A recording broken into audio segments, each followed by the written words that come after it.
Welcome to the podcast. This is a recording of a webinar that Dan Markovitz presented. And in the workshop, the webinar that he did, he had people watch a few clips from the program Bar Rescue. And even though Dan had permission to use the clips in his teaching, we don't have permission.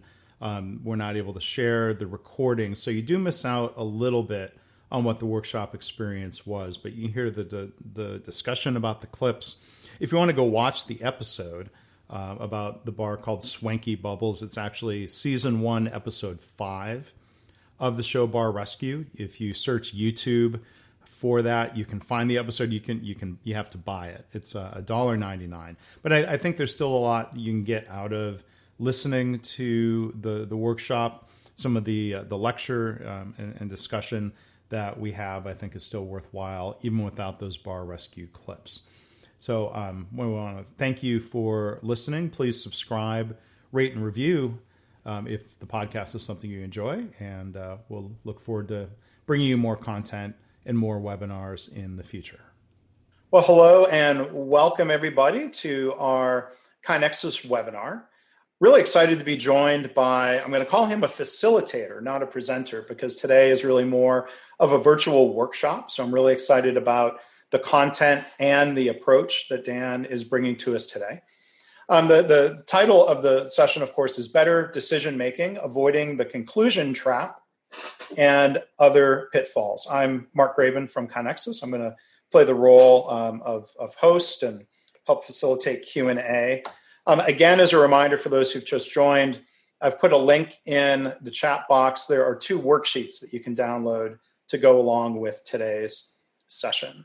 So before handing things over, and Dan, can introduce himself more, but I'm proud to call Dan a friend and a collaborator on various things over time. I think we met, 10, 11, 12 years ago? Quite a while now, hasn't it? It's been a while. We think met through Lean Enterprise Institute circles, and I'm thankful for that. But Dan is the founder and president of his firm, Markovitz Consulting. He's the author of a couple of books I really like. The first one called A Factory of One. The second, Building the Fit Organization. Now, I know that one was a Shingo Award recipient. So congratulations. The first one was also? Okay, that's what I thought. Amazon's going to have to give the new book cover with the Shingo logo on there. So yes, both books. And then his most recent book, it's called The Conclusion Trap, 4 Steps to Better Decisions. And Dan is going to introduce and give us some really useful concepts there. And don't hold him against him, but he has an MBA. And I say that as an MBA graduate as well. But Dan has his MBA from Stanford. And he has a really unique and diverse background through his career and education, which I find adds a lot to the discussion. So with that, Dan, welcome and thank you for being here today. Let me turn it over to you. As Mark indicated, this is a presentation. It's a workshop, really, not a presentation, based on my new book called The Conclusion Trap, which is available at Amazon. You can also follow the links and get a whole bunch of downloadable material at theconclusiontrap.com. I wrote this book because what I've seen in my years, not just as a lean person, as a consultant, but also when I used to work when I used to have a real job, when I worked at ASICS. I spent about 5 years there in sales, marketing, product development. But I would see over and over again that people, when they were faced with problems, with things that weren't working quite right, that they fall into one of 3 common traps. And these are just 3 of the most common ones. Certainly there are more of them. But oftentimes, companies would spend money to solve a particular problem. And so when faced with declining sales, with poor employee engagement, with order errors, whatever it happens to be, throw money at it and hire consultants, buy new computers, introduce a new training program, whatever it happens to be, and that should take care of it. Alternatively, a second thing they would try to do is reorganize, because if your company's not working very well, let's reorganize. We'll shift the seats. We'll go from a functional organization to a matrix organization, or back to functional, and that should solve the problem. But of course, it wouldn't always do that as well either.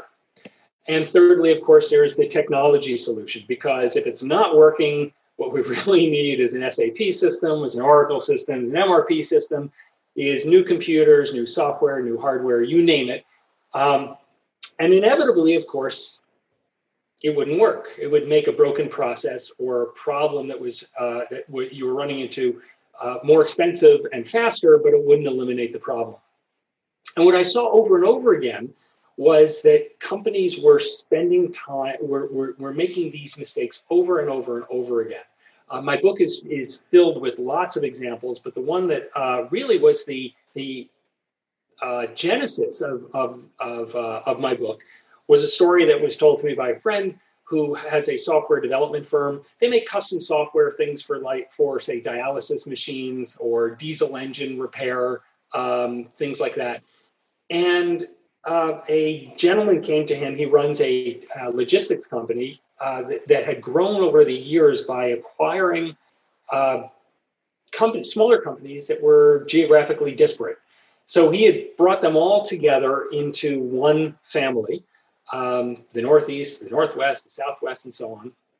And he came to my friend and said, listen, we're not doing a good job of passing leads from one division or one geography to another. And that's really how we can make a lot of money, but we're not doing it. So all the movement is now happening within a particular region, say the Northeast, and we're not taking advantage of the opportunity to help people move from the Northeast to the Southwest.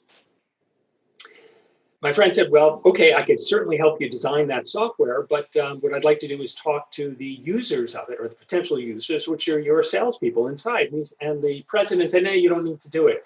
What I really want is an app, because we've cobbled together our business out of all these disparate smaller companies. And the truth is, it's kind of clunky and it's inconvenient and people gripe about it a lot. My friend said, fair enough, but still the way I operate is I need to talk to the users to understand what they need and what they want. And then I can do it for you. The guy says, you don't need to. And my friend says, no, this is the way I operate. So, okay, fine. So my friend talks to the potential users, the sales folks around the country. And what they say is, the software is clunky. And sure, it would be nice if we had a smartphone app. But you know what the real issue is? If we pass a lead from the Northeast to the Southwest, we don't get a commission on it. The guys in the Southwest do, not the guys in the Northeast. So my friend hears this a few times, and he goes back to the president and says, hey, listen, I hate to tell you this. I could certainly design the smartphone app, which would be cool, but it's not going to make a difference because your issue is not a technology issue. The problem you're dealing with is not technology. The problem you're dealing with is a bonus problem or an incentive problem. And the guy says, yes, but our software is clunky and I want an app. And my friend says, I can build you an app and charge you stuff, but it's not going to fix the problem. The guy says, yeah, but I want an app. And well, they didn't end up working together. But this is an example of how the president of this company didn't truly understand the problem he was dealing with. And so he had this knee-jerk response to go with technology. And of course, spending money to buy that technology. So we see this kind of issue all the time. And why does it occur? Well, for those of you who are familiar with this book, it came out, I think, 2 years ago now, Daniel Kahneman's Thinking Fast and Thinking Slow. And he really touched on exactly what's going on here, that we've got two kinds of thinking systems. System one is fast, it's unconscious, it's automatic. It's the kind of stuff that we use that if you're walking in the woods and you see a snake or hear a rattle, you jump back because you don't really want to do an assessment of whether it is a poisonous snake or not, how far you have to be around it, whether the snake is in a coiled position and can strike you or not. You just jump back because it's not worth trying to figure out whether it's dangerous or not. And this is how human beings have survived through 40,000 years, at least as social animals. This is the kind of thing that we use when I say 2 + 2 equals, and without even thinking about it, you come up with 4. At least I hope you come up with 4. System 2 thinking is, by contrast, it's slow, it's laborious, it's conscious, it takes energy and time, and you use this for complex decisions. So if I dropped you in the middle of Tokyo and I said, I need you to use the subway system or the train system, which is notoriously complicated and comprehensive, and I want you to get from point A to point B, it would take you a while to do it. If I told you to multiply 17 by 46, you would need a pencil and paper unless you're a savant, and you'd be using this system 2 thinking. And the problem comes when we use the wrong system, the wrong thinking system. So because system one is low energy and is fast and is easy, and you're feeling stressed and overwhelmed by all the things that happen during the daily basis, you want to default to system one when you really should be using system two. You want a smartphone app when what you really need to do is understand that your employees don't need an app. What they need is a better compensation system. And that's where we tend to go wrong. You can certainly read more about all this in Daniel Kahneman's book or in any one of the articles written about it. There's something else that I think ties into this. And Nassim Taleb, who is famous for his book called The Black Swan, he wrote this, and I think it really captures the essence that when we face limits of knowledge, in other words, when we don't know everything, which is all the time, we resolve the tension by squeezing life in the world into commoditized ideas. So here we have our logistics president of the logistics company. He doesn't know everything. He hasn't talked to all of his salespeople. So he goes into the crisp commoditized idea, which is a smartphone app, because everyone knows that all cool companies that are doing well, they have apps. You have to have an app. And so it squeezes we squeeze life into these things, and we lose the ability to really think deeply about what's happening and what the nature of the true problem is. So I would argue, as a countervailing force, that what we can do is take 4 steps to make our decisions better. In other words, to shortcut our tendency to go into that system one thinking, where we just leap to conclusions. And for those of you who are familiar with the Lean playbook, a lot of these will look very familiar to you. And in fact, they're essentially the left side of an A3. What we want to do is go and see, so we really understand what's happening. We want to frame the problem, and we're going to be spending a lot of time on these 2 things. We want to frame the problem and frame it properly.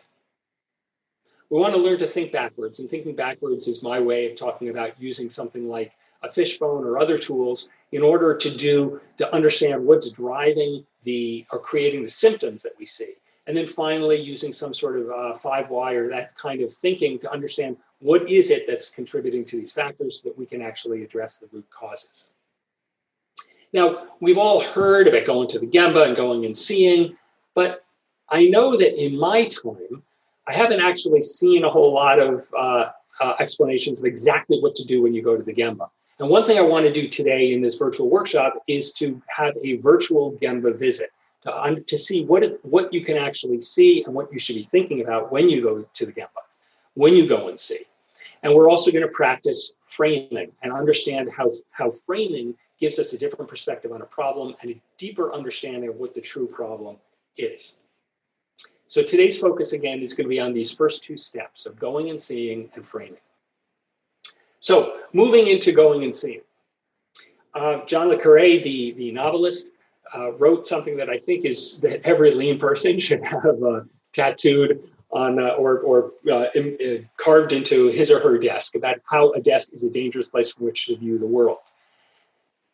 You don't really understand what's happening without actually seeing it, which brings us to the difference between data and facts.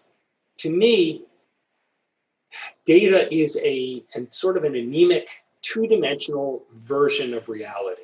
It's the spreadsheet, it's the report. It's things that tell you what's happening, but you don't really get the full texture and flavor and context.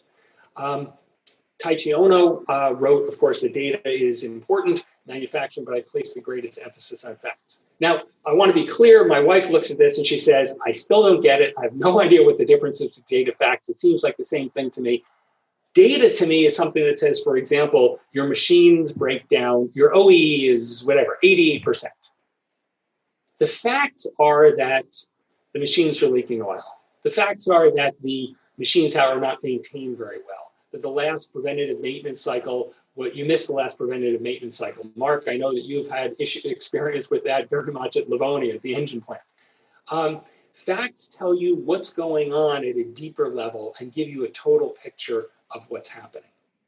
I would just add one thought, Dan. I mean, I think sometimes data can be inaccurate, right? So you have, I had a funny picture I used to use in training about data and visual management. It's a bank digital sign that says the temperature outside is 214 degrees or something like that. Yes.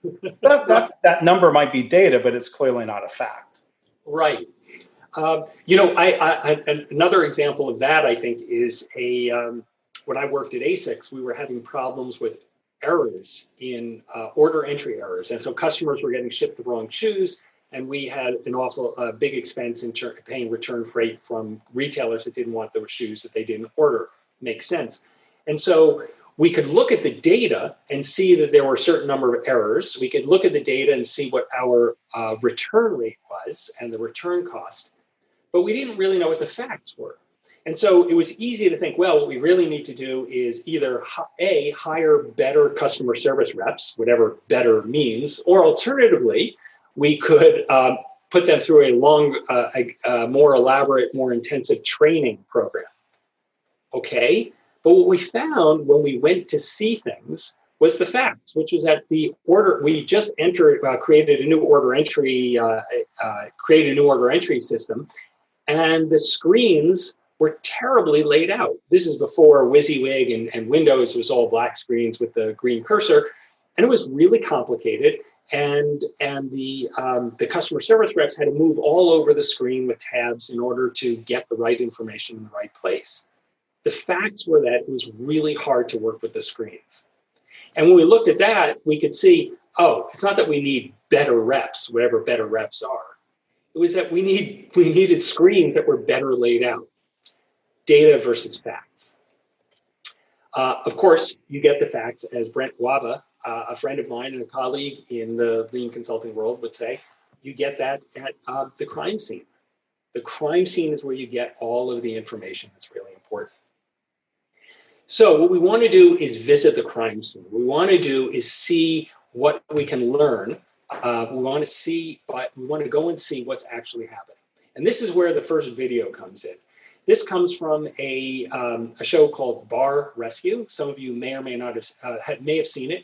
It's a reality show, so I want to start by saying it's a reality show. So things are sort of hyped up and a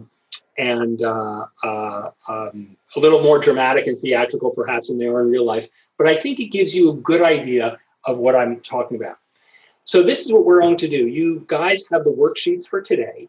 I'd like you to take a look at the first worksheet. This is what we're going to use to spur conversation in the chat box. And I'm now about to send you a link. Yeah, and I just put the link to the workshops in the chat box again. And Dan, make sure you're sending to all panelists and attendees. Right on. Good show.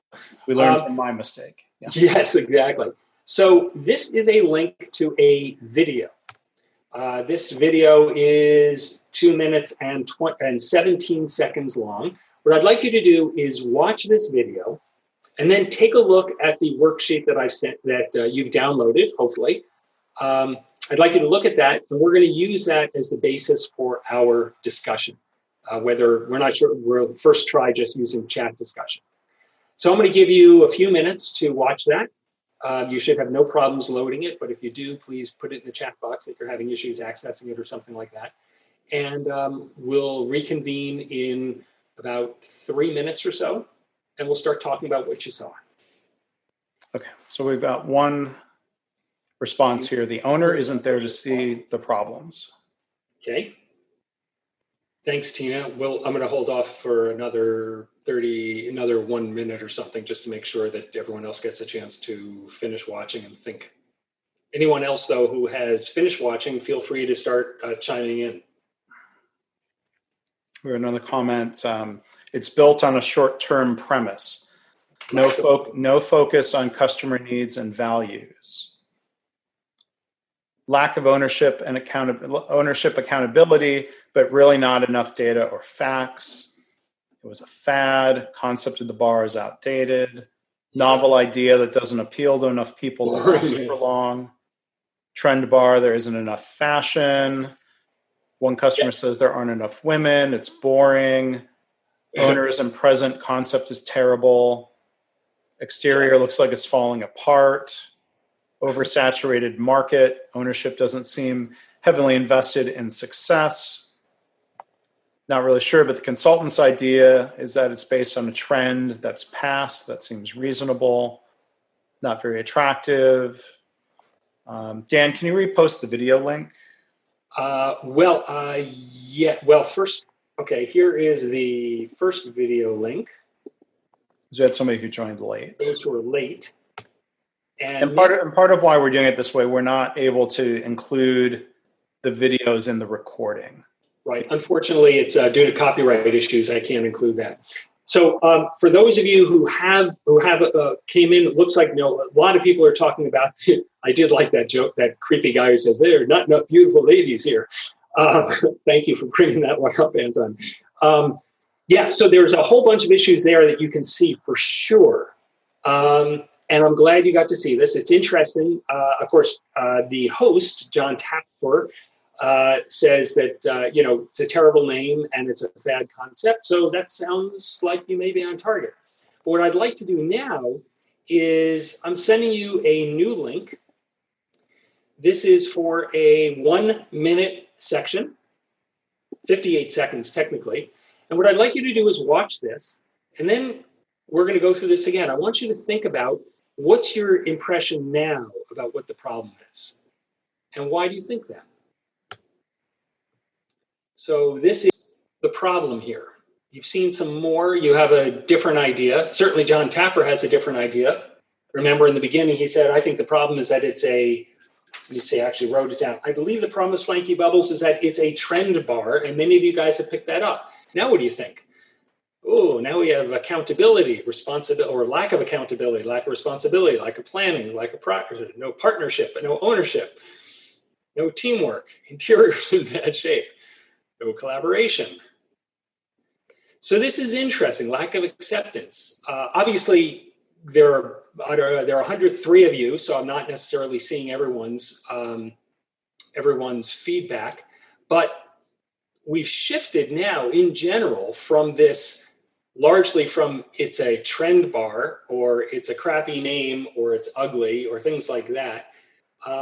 Someone says still owner engagement. There was certainly some of that. But now people are looking at other issues, which I think is very interesting. You're now starting to look at the people there. You're looking at the investment. You're looking at vision, and so you're seeing things a little bit differently. So to me, we still have one more round. How do we know if we're doing well? Lack of planning. We still have another round of this, but what's interesting to me is that you've seen a little bit more, and you now have a slightly better idea of what's going on, or at least you have a fuller perspective of what's happening. You've gone from just, it's a trend bar, to seeing how the owners are interacting, what their presence is like, and so on.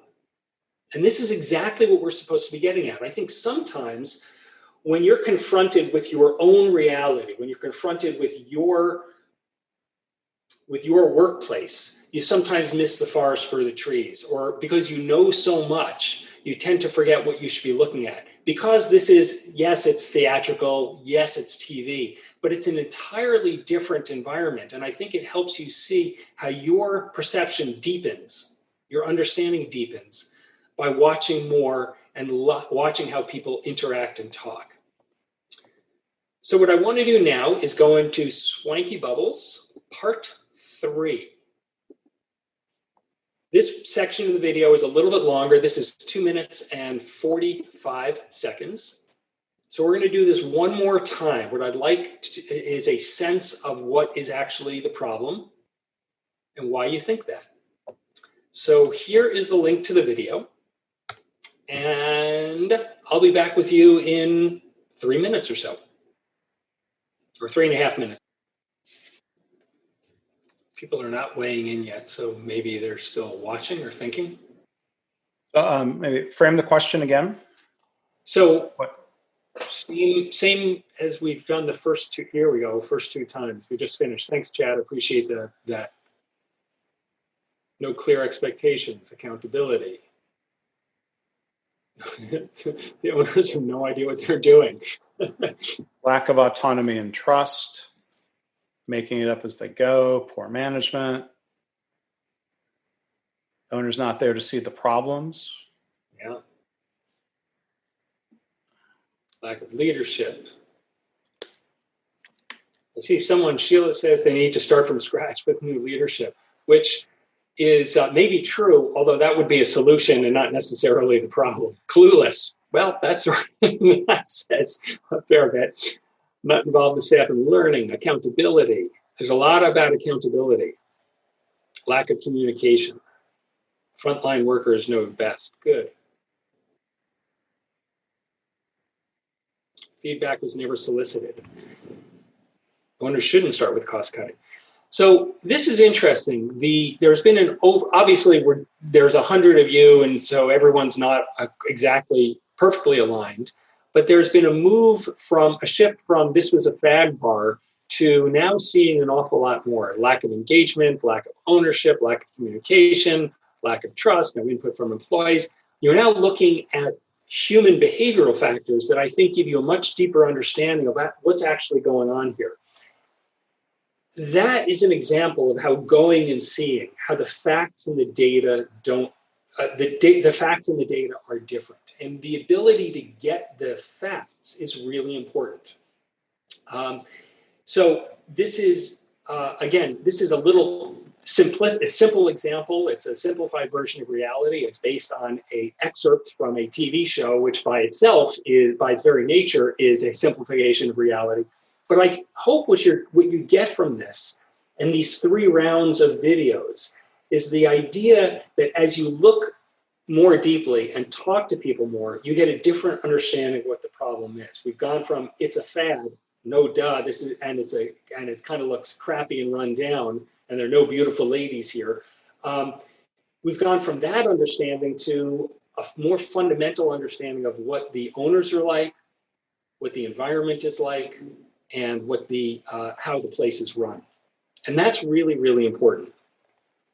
So I'd like to come back to my screen here.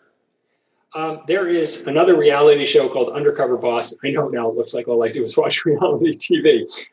There's a show called Undercover Boss. And the big joke about it is that you get some big, fancy, high-priced, highly compensated executive, and you usually get him, usually it's a him, to work on the front lines. And he realizes just how no one recognizes who he is, which should indicate there's a problem in the first place. But then he finds out how hard things really are. And he learns his lesson about how noble and hardworking his frontline employees are and how difficult he's made their jobs. Life isn't always that simple. A friend of mine used to work at American Express, and they were supposed to visit the front head office from New York. They were supposed to visit the various remote facilities where they take customer calls and interact with customers on the phone. And, they would come in, they'd fly in on the company plane, or they'd take an early morning flight out. They'd sit in a conference room, get a couple of presentations via PowerPoint with some data. They would then get to listen to one of the top people, customer service people, on 1 or 2 calls. Then they'd write up a report that says what I saw and what I learned, and they'd get back to New York before dinner. Not quite as dramatic as Undercover Boss, where you're actually loading garbage cans, for example, but it's the same kind of thing. It's not really seeing what's happening. It's not really understanding what's going on at the crime scene. And in fact, I think that we can learn a lot from Edgar Schein from his book, Humble Inquiry. To me, this is the money quote here. This idea that humble inquiry derives from an attitude of interest and curiosity. It's about building a relationship. And when you go to a facility and you sit in a conference room and you get a presentation and you just listen in on one person's phone call, you're not really going to get that. So what I'd like to suggest is that as you go and see, you really want to be talking to people. You want to be asking questions. Your goal is to learn, which you didn't really see very much of. You don't see in Undercover Boss so much, and you certainly didn't see in Bar Rescue. One other thing I want to point out, we're not going to spend a lot of time on this today because we have a limited amount of time, but the notion of safety. If you remember in the third video clip, I showed you John Tapper comes in, yes, again, reality TV, and he says, these guys will do whatever I say they're going to do. So what's actually happening? And remember, the bartenders and the wait staff, notice they didn't raise their hands and actually start talking about the problem. They actually wrote it out anonymously on a piece of paper, and John Tapper then presumably reviewed those things with the ownership. Think about how unsafe these guys feel, that they can't tell the owners, hey, you know what? This isn't working for me. That's not working for me. I'm having problems with this. They needed a third-party facilitator, John Tapper, to come in and make it safe, and even then they had to write it out. And so I think it's worth considering as you go to visit the crime scene, do they feel safe enough to actually share what they're seeing and what they're experiencing? Okay, next step is framing. And framing, I think, is one of the most under-touched, underexplored aspects of problem solving. When you think about all the books that have been written on A3s, at least 2 or 3 of them I can think of, and you think of webinars and whatnot, people don't spend a lot of time on the problem statement. They spend a lot of time on analysis and current conditions and get in the background and all of that, but I don't think we spend enough time talking about framing. I think framing is critical. This quote is probably all of you have seen, or many of you have seen, about how a problem well stated is a problem half solved. And I think I'd like to explore this a little bit more before we go into our exercise. The first is that it's really important to be able to know what the difference is between a system, a cause, and a problem. So if we go back to bar rescue for a minute, a symptom is that there's not enough beautiful females in here. That weird guy in the beginning. The causes, well, maybe it's a lousy name, it's a trend bar, the bar runs out of liquor, the owners are sort of sleazy. Now, I asked you, a lot of you, what the problems are, and you came up with many things about accountability and people visiting and the owners coming in and seeing what's happening and all of that stuff. And you guys touched upon many things, and I would argue that as well-intentioned as you were, I think you may have missed the point. Because the real problem is that Swanky Bubbles is losing $4,000 a month. That is the problem. All those other things you saw, all those other things you wrote about, those are all causes. The problem is that they are losing $4,000 a month. If they were making money hand over fist, would it really be a problem that the owners weren't there regularly? Would it really be a problem that the bar ran out of liquor and things were substituted? Would it really be a problem that they had a stupid name? I don't think so. At least it's not a problem we would have worried about because they'd be making money hand over fist. But no, the problem is that they're losing $4,000 a month. Let's take a look at healthcare. The patient has a fever of 102 degrees. That is a symptom. The cause is perhaps that the patient traveled to an infected part of the Congo or someplace in Africa or got COVID or whatever it happens to be. There's the cause, but we can't treat the cause, or that's not the thing that we need to treat right now. The problem that we need to treat is that the patient has a bacterial infection. There's a difference between the cause and the problem. And I think we in the lean community, we're so used to thinking about root cause that we forget what the problem is. One last example of this. This is very relevant these days. These angry confrontations we see on Twitter and Facebook all the time between the stay-at-home people and the reopen now factions, armed people at the Michigan State Capitol. Well, that's a symptom. The causes are, who knows, multiple, right? Differing infection rates among urban and rural residents, Democratic versus Republican values, the ability of some people to work from home, whereas other people can't work from home, and they may miss their rent payments, so they're really amped up. There's all kinds of different causes here, communication issues and whatnot. But the problem, I would argue, that we need to deal with is the lack of national unity to deal with COVID-19. Now, you may agree or disagree with my framing here, but to me, that's the real fundamental issue. That is the problem. It's not the symptom and it's not the cause. And I think that if we can become better at identifying the problem as distinct from the cause, we're going to be better off. in terms of our problem solving. Second issue I want to talk about is open vistas versus cul-de-sacs, or cognitive or intellectual cul-de-sacs. So if you take a look at something like these problems, and these all come from work that I've actually done with clients. Our sales team needs more admin support. We need better marketing campaign to promote our new artisanal coffee maker. We never have enough time to close the books each quarter. You probably can come up with plenty of examples similar to this. And I would argue that these are not problems.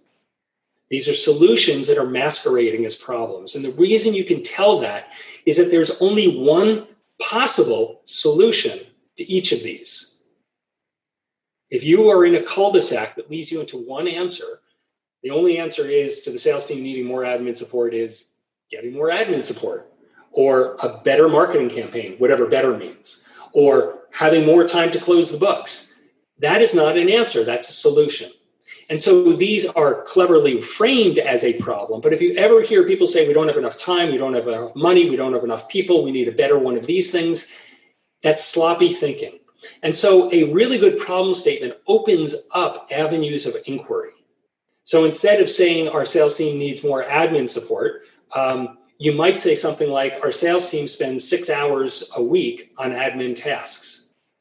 Okay, well, how do we solve that? Well, I don't know. We can get rid of some of the tasks. We could hire people. We could reduce or eliminate some of those things. We could reassess the process. If you need a better marketing campaign for both the artisanal coffee maker, I don't know what better is, but instead you could say the problem is that our coffee maker sales are 30% of our forecast. How do we fix it? I don't know. Maybe it's a better marketing campaign. Maybe it's different pricing. Maybe it's new colors of the product. Maybe it's better. Maybe it's a different distribution channel. Who knows? So the idea is that if you have a problem statement that opens up numerous possibilities, open vistas, that's a much better problem statement than the cul-de-sac that leads you inevitably into one particular answer. And finally, let's talk about generality versus specificity. Something like we have too much staff turnover, or sales are down, or expenses are way over budget, that doesn't really help you very much. It's much better if you can be specific. We have staff turnover of 38% in the finance department. Okay, that helps me understand where we stand. Or we have 38% in the rest of the company in finance, and the rest of the company only has 8%. All right, well, that's interesting. Let's see if we can understand this better. Sales are down. By how much? In what geography? In what product categories? Our expenses are over budget. How much over budget? What kinds of expenses?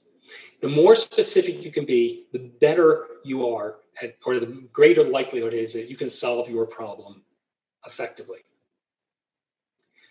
So the framing, to me, really changes the trajectory of your problem solving. Take a look at these two. This is from 1971. Nixon declared the war on drugs. And he was referring to heroin, cocaine, meth, marijuana, all these things. In 2017, the government formally declared a public health emergency for the opioid crisis, or opioid epidemic. So one is a war on drugs. The other is a public health emergency. If you go to the worksheet the second worksheet that you have, and Mark, would you be so kind as to repost the link in the chat box? Yep. The first exercise for you is to take a look at these two framings. And what I'd like you to do is think through, what are the ramifications of these two frames? How does it affect the way you approach the problem? And secondly, how else could you frame the problem? Actually, let's not worry about the second question since we have limited time today. Just the first question, how does it affect the way you view this problem? Because essentially it's the same sort of problem. It's drug abuse by people. So take a look at the worksheet that you have, the second one, and tell me, what are the ramifications of that framing? And we want people using the chat again? Sure. Okay. Fight it versus treat it from Mark. Mark, well, you're a doctor. First one criminalizes it. And Sheila, what I would ask you is, that's a good point. What does it mean if you criminalize it? Greater sense of urgency. Good point, Heidi. Absolutely. The word war brings an emotional response. Yeah. Yeah. Lack of specificity from Chad. Okay. Puts the real context behind the problem. The first one makes you feel that people on the drugs are the problem. That's a good one. Good point, Hanima.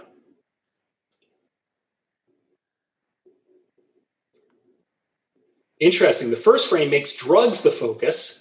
The second makes public health the focus. That's a really, really good point, Adrian. I appreciate you bringing that up, right? Because what are we working on? Do we want to help people, or do we want to attack drugs? One brings more empathy. Yeah, Holly, absolutely right. Abuse implies the abuser is the problem. Epidemic implies a social problem. Nice. James, I'm so glad you brought this up. War engages a different team or set of resources. Right. When you think about war, you start thinking about tanks, guns, soldiers, borders. It deals with all kinds of issues like that. When you think about public health emergency, you start thinking about doctors, hospitals, treatment centers, counseling. So when you think about what direction it points you towards an entirely different set of countermeasures. A war on drugs, I know what wars look like. It's guys in helmets, bulletproof vests, and guns. I know what an epidemic looks like. We're living in one right now, of course. It's a pandemic, I suppose. But it looks totally different. And in fact, if you take a look at the way we dealt with the war on drugs, we have had criminalization. We have people in jail. No one's going to jail as well.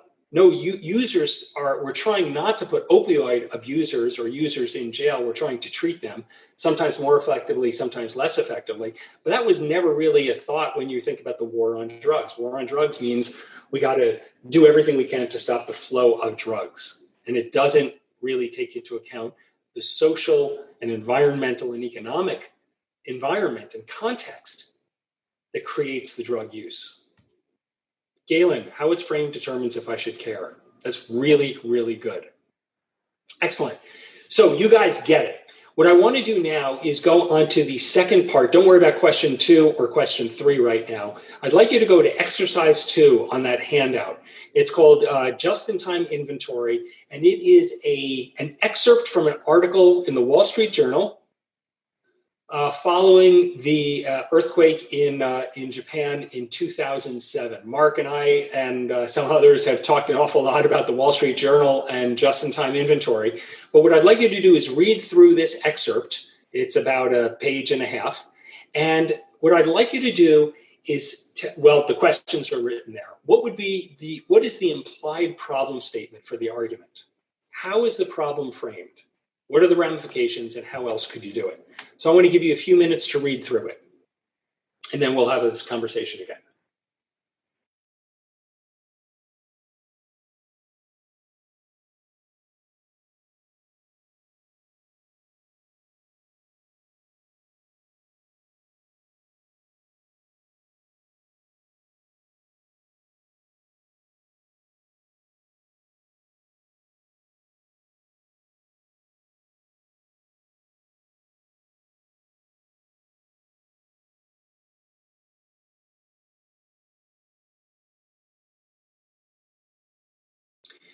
Sheila, the questions are written, again, what's the implied framing of the problem, and what are the ramifications?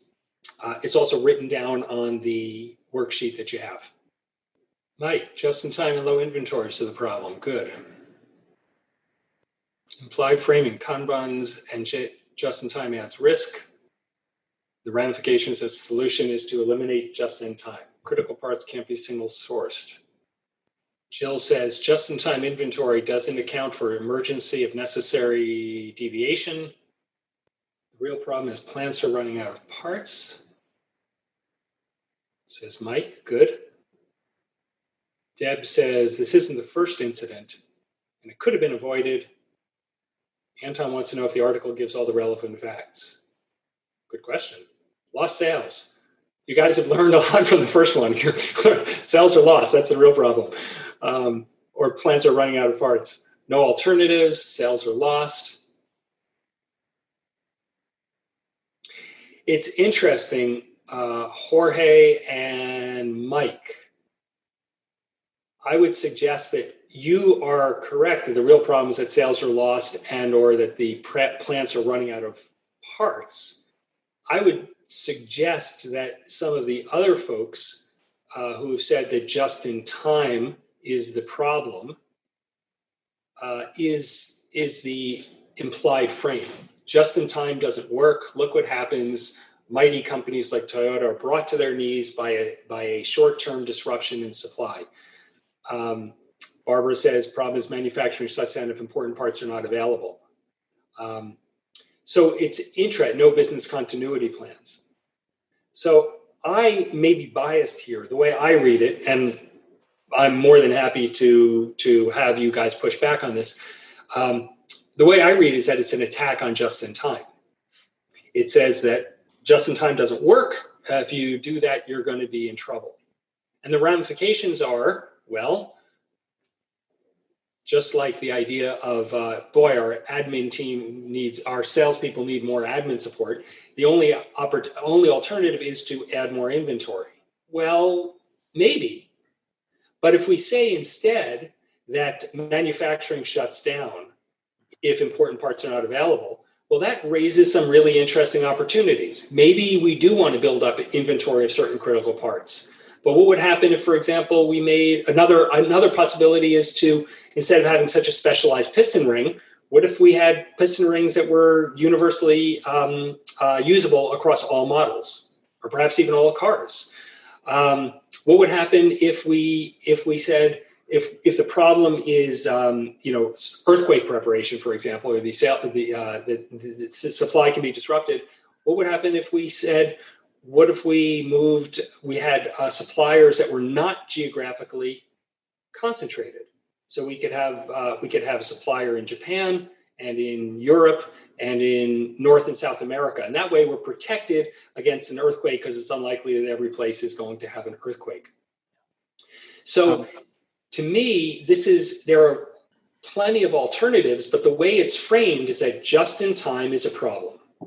Just-in-time is a problem. No, I don't think so. I think that you can have just-in-time and you can still maintain production even in the wake of problems, supply disruptions. Just to jump in real quick, I mean, in March, there were articles, and the Wall Street Journal often falls back on this framing of, look, JIT, just-in-time, doesn't work. But in March, the news, before the pandemic had really hit in the U.S., the news was about factories are shut down in China. That's screwing up all of these supply chains. So look, just-in-time doesn't work. And you could look and say, well, wait a minute, maybe the problem really should be framed as they thought they were doing just-in-time, but sourcing product halfway around the world, maybe that's not really just-in-time. Exactly right. And so there are a lot of different ways. Partly, I think it's an issue that Amy Chosik, the journalist, I don't think really understands what just-in-time is. Just-in-time does, in fact, does account for emergency stock and safety stock and buffer stock and things like that. But the point is that the way the problem is framed changes the trajectory of the possible solutions. The way she frames it, the only possible answer is to get rid of just-in-time or at least build up crap tons of inventory. And I think that if she had framed it as the current supply chain is not resilient, is not terribly resilient, that opens up avenues of exploration above and beyond just building up inventory. So we are about out of time. We can go much more deeply into this, and obviously there are the other steps of thinking backwards and asking why. But what I would like to do is close out with a couple of other thoughts here. First, again, you can read. There are downloads of pictures and worksheets that you can get from my website. It's all free, and it will help you think through these things and remember the key points. So feel free to check that out. We do have a couple of announcements, and then we'll have Q&A for anyone who is interested and willing to stay on. I'm here at your service. Okay. Thanks, Dan. And then after the announcements that I make, I'm going to ask you to announce about your Stanford course. So stay tuned for information about that real quickly. So if this is your first time attending a KaiNexus webinar, welcome. If you attend regularly, thank you for doing so. We have upcoming webinars. If you are a KaiNexus customer, July 9th is the next training team office hours with Adam and Matt. And then the next presentation, or actually it's going to be our second virtual panel discussion. You might remember we recently had a panel discussion about real continuous improvement in virtual workplaces. That's a topic that is still on people's minds, and we're going to have 3 different panelists this time. Crystal Y. Davis, she's got a firm called The Lean Coach, Inc. Karen Martin from TKMG, Inc. And then we have Mike McGowan. He's a KaiNexus customer. He's with Marietta Memorial Hospital in Ohio. So if you want to register for these webinars, you can go to www.kainexus.com/webinars. If you can advance it, please. Also want to tell you, again, at kainexus.com, we have our continuous improvement webinars on demand library, where this recording will be there as well. Josh, by the way, asked, we will be sharing the slide deck, and then we'll also have a slightly edited recording. So go to kainexus.com/webinars. Look on the right-hand side for where to click on the virtual on-demand library. And then we also invite you to come take a look at our blog. You can find that at blog.kainexus.com.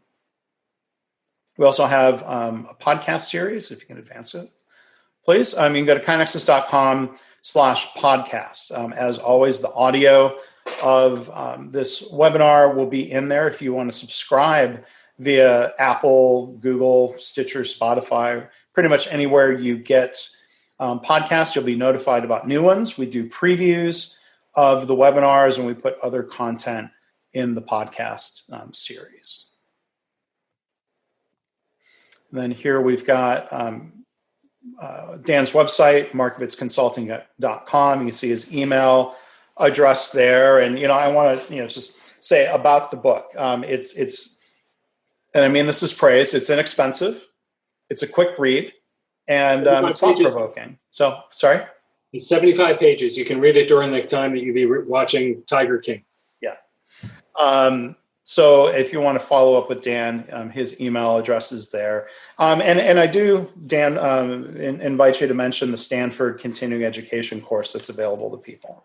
Thanks. This weekend, Saturday and Sunday, from 9:30 to 12:30 Pacific time, that's 12:30 to 3:30 Eastern time, I will be running a longer version of this class, 3 hours on each day, although there are breaks in there, so it's probably 2 to 2.5 hours each day. Going more deeply into the topics that we covered here. There will be opportunity, because of the technology that they're using, there'll be opportunity to actually have conversation instead of forcing you to type. So if you are interested in joining, I think the price at the Stanford workshop is $320 maybe, something like that, or $300. I don't quite remember, but it's 6 fabulous hours on the weekend spent with me instead of your family. So, Dan, can you put it? Do you have a link that you can share? Someone just asked if you have a link to that. Yes, let me get that. Okay, and while Dan's doing that, I'm going to add a link to the chat. There's an article if you want to find out what happened to Swanky Bubbles. There's a fairly good summary on that link. It seems like the episode is available for like $1.99 if anyone wants to buy it through YouTube. They don't have the full video there for free. I think you can also get it through Amazon and Apple. You can just search for Bar Rescue. It's season 1, episode 5. And while Dan's looking at the link for his course, I encourage you, if you want to use the Q&A box to submit other questions. I've got a couple questions I pulled out of the chat along the way. We do have a comment from Michael saying, Dan, again, great book. A3 thinking is distressingly easy to mess up. You've done a cracking job of distilling it to a level where CEOs can quickly grab it. So any other comment? Okay, Dan, thanks for adding the link. Any reactions to that comment there about how A3 thinking is distressingly easy? I have some thoughts I'll share, but please go ahead. Yeah, I think that where we go wrong with A3s is starting actually with the downloadable form that has boxes, because it tends to encourage us to fill in the boxes, literally and metaphorically. And I think it's better to start with a blank piece of paper and just think about what story it is you're trying to tell. You may not need a current condition or background. Sorry, you do need a current condition. You may not need the background. The background is nice, and certainly it's advocated for in, say, managing to learn. But what you're really trying to do is make your thinking visible. And I think where we go wrong is to think that in order to make it visible, I have to fill in these boxes. Oh, and by the way, I need to type in 6-point font so it fits in the boxes. That's not what it's all about. And so I think that to the extent that you can unshackle yourself from the template and just think, how do I tell this story so that my reader understands what I'm thinking? That is a really good way to start dealing with A3s. Yeah, I mean, I think there are all sorts of traps people fall into. One is sort of writing the A3 so that it gets to a preordained solution. If that's what you're looking to do, forget the A3, just jump to the solution. And better yet, don't jump to the solution.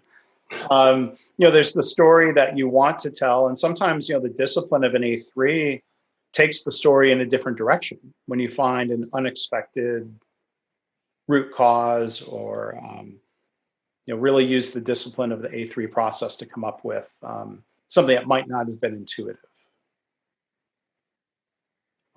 I think that there's also a tendency to think about getting the A3 right. And I think it's better to think about the iterations. It's not about getting it right. The more you look into it, the more deeply you're going to understand it.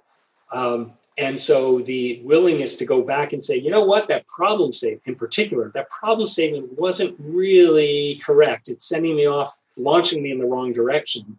Let me reframe it. I don't really want to talk about a war on drugs. What I really want to do is talk about public health.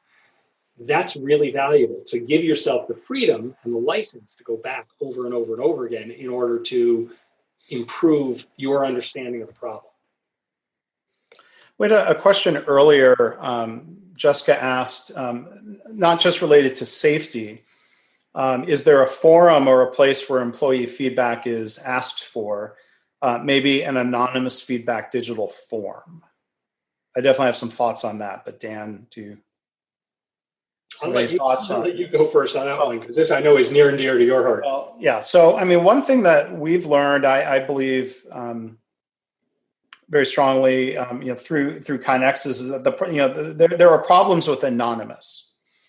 And Dan, correct me if I'm not using your framework properly, but people are afraid to speak up. Might not be because of, I don't know if anonymity is the right countermeasure to a lack of speaking up. Being afraid to speak up is different than the fact of people right now are not speaking up. There are causes, and then we can think about possible solutions. I found in general, with Kaizen programs, whether it's facilitated through KaiNexus software or Post-it notes or sheets of paper on a bulletin board, there may be a time and a place for anonymity, but hopefully when you encourage people to attach their name to something, and if you've created a constructive continuous improvement culture, people will put their names associated with the problem I've identified or the idea they have maybe 90% of the time, so that you can follow up with them. I would tend to use anonymity for things that are more whistleblower type situations, HR complaints. If it's anonymous, you can't really follow up and engage in the context of continuous improvement. There's also an issue, I think, with anonymity is that it's hard to really understand the problem, right? Because maybe the problem that is being submitted is specific to the person who's writing up the problem.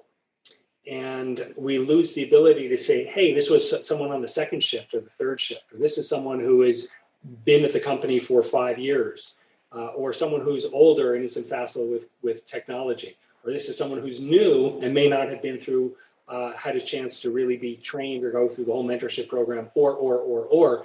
The anonymity hides our ability to really understand the facts. So we end up with a kind of a wan, somewhat anemic view of what the issue is. Mm-hmm. And as Mark points out, of course, that if people are so afraid, if they are afraid to bring up the issues, that would indicate that there's some real cultural problems. There's fear. And then one thing I've heard very consistently across different organizations is that people don't want to associate their name with it because then they're going to get pulled in to work on it and they feel like they don't have time. And that could be a reality, not just a feeling. But I don't want to, that's a symptom of a more underlying problem of why has the organization, why have leaders not prioritized or helped create time for improvement? Yeah, agreed. Mark Graban, not to be confused with Mark Graban, commented, and Dan, if you want to react to this, messing up the A3 is a symptom. The problem is how to move one's thinking from solution thinking to dilemma thinking. I would totally agree with that. Because if we look at the A3 as a physical manifestation or representation of your thinking, it makes sense that if the A3 isn't right, however you define right, if we've checked the boxes, it's indicative that mentally we're checking the boxes. And so we really do need to think a little more deeply about how it is we want to slow down our thinking so that we're able to be more methodical and more exploratory in the way we approach the gaps between what our current reality is and where we want to be. Another question that came in, and this may be difficult to answer, Dan, unless, Dan, you have some hidden knowledge or expertise to tap into. I don't know how I would answer this one, but it's an interesting question that the idea of implicit bias is getting a lot of attention in general recently, but specifically in healthcare treatment. Do you address or will you be addressing conclusion traps related to implicit bias in the treatment of patients? I haven't thought about that. That is a really good question. I'll pause and very dramatically polish my glasses. So give me a chance to think. Right. I actually have not considered the aspect of implicit bias, and I think it would be really interesting. It would be interesting to explore countermeasures to implicit bias with this kind of problem-solving approach. Mm-hmm. Obviously, police departments around the country, many police departments around the country, and I suppose hospitals as well, have been working on this through implicit bias training. I think the jury is out on how effective that training has been in counteracting it. I think one issue that occurs to me just offhand is that it's hard to spot implicit bias. It's easy to spot a defect in a widget that's going down the assembly line. It's easy to spot a defect in a patient who gets sick at the end of a treatment protocol. But what does the implicit bias look like? By definition, implicit bias is hard to see. So I wonder, it occurs to me that one of the things we'd want to do is figure out how could we spot that bias. So is there a symptom, again, correct me if I don't have your framework quite right. There's a symptom. So let's say disparities in health outcomes based on gender or race or other characteristics. Is that the symptom or is that the problem? Because that's a measurable fact. If you look at differences in, say, infant mortality. That's a good point. So it occurs to me that let's say there was implicit bias. But let's say that in the healthcare situation, it didn't matter whether you were rich or poor, black or white, male or female, tall or short, thin or fat, their health outcome was equivalently good. Who cares? Be biased, doesn't matter. it's a problem insofar as it leads to a disparity in health outcomes or disparity in outcomes based on your interactions with the police or whatever. So the problem is the disparity in outcomes. The cause is implicit bias. How do we spot the symptoms? Not the problem, but how do we spot the symptoms of implicit bias? And obviously, what are the causes of implicit bias are going to be very, this is a hugely deep and thorny problem because it's woven into the fabric of our society and our community and our upbringing. Yeah. So really, Mark Graban added, what about, he's saying, bias is inherent. Is it a symptom? What a person does with that bias is the problem. How do they act or not act on their belief? There's the action and then there's the outcome. Or it could be lack of action that leads to an outcome. Yeah. But I know that was sort of putting you on the spot. It's a difficult question to. Nevertheless, I mean, this is something that I think as a society we're dealing with now, right? We've got people marching to defund the police, irrespective of the fact that that's a bad term because it doesn't really represent what the argument is about. That is a countermeasure to bias, implicit or explicit, but I'm not sure if that's necessarily the right countermeasure, and I don't even know how to start testing it. Well, I mean, there's an example, I mean, in that situation, how you're framing the problem, how you're framing possible solutions. If you're framing a solution as give more funding to social services, that's a different framing that's going to be reacted to differently than defund or lessen funding to police. Yeah. Jill, it's a really, I don't know if you're still on, but that was a really powerful question. A naughty one that I'm not sure if I'm. Naughty, K-N-O. K-N-O-T-T-Y, yes. So maybe let's end on this, Dan. There's a comment, and we can discuss this here. Mike Dennison says, personally, when I teach and coach, I lead people to focus much more on the learning gained from investigating and analyzing the problem. I'm going to interject, left-hand side of the A3, right? Then spending more time on the learning than the solution. I want to know how they navigated their way to the solution, not the fix itself. I tend to use the term teaching problem learning rather than problem solving because problem solving is implicit in driving solutions first. I also have one comment there. I think there's good problem solving and there's ineffective problem solving. To me, good problem solving does what Mike explained, really, making sure you understand the current state and the problem and causes before you even brainstorm solutions. But I think problem learning that's a good phrase. It is. I like that. And I think it brings us back to the notion of shameless self-promotion here, of the conclusion trap. What we're trying to avoid is that trap where we jump to a conclusion or a solution.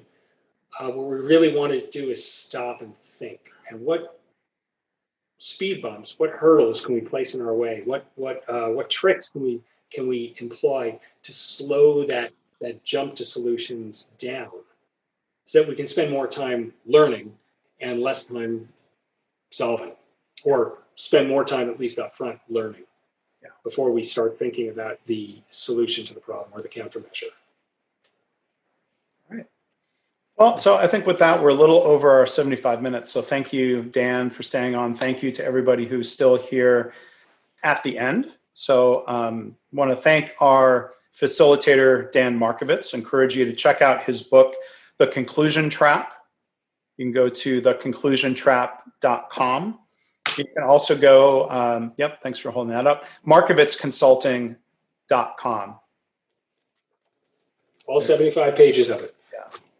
So thank you for that, Dan. Thank you, everyone, for attending. And again, go to KaiNexus.com/webinars. to register for future webinars. And for those of you who are leaving, please do fill out the survey, the feedback form that you'll be forwarded to here at the end. And sad to say, since we live in Jeff Bezos's world, if you do buy the book, please be kind enough to review for the lords of Seattle. All right. Thanks, Dan. Thanks, everyone. Have a this, wonderful afternoon. Take care.